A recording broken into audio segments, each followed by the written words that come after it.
মধ্যপ্রাচ্যের ক্রমবর্ধমান ভূরাজনৈতিক সংকটে টালমাটাল সংযুক্ত আরব আমিরাতের জনজীবন। নিরাপদ আশ্রয়ের খোঁজে দুবাই ছাড়ছেন হাজার হাজার প্রবাসী।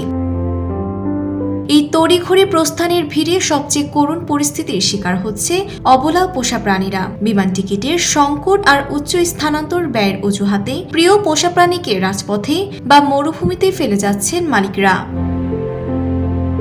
পশু অধিকার সংগঠনগুলোর মতে দুবাইয়ের পরিস্থিতি এখন ভয়াবহ।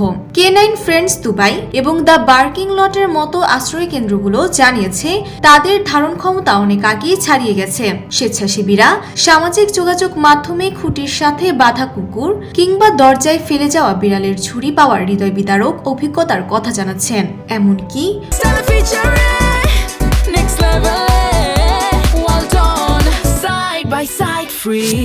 ওমান সীমান্ত পার হতে না পেরে অনেক মালিক তাদের পোষা প্রাণীকে মরুভূমিতে ফেলে যেতে বাধ্য হচ্ছেন।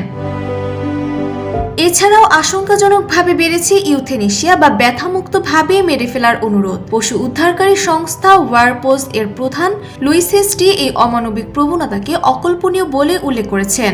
তবে কি পোষা প্রাণী কেবল একটি ট্রেন্ড বা বিলাসিতার অংশ, যা সংকটের মুহূর্তে প্রমাণিত হচ্ছে?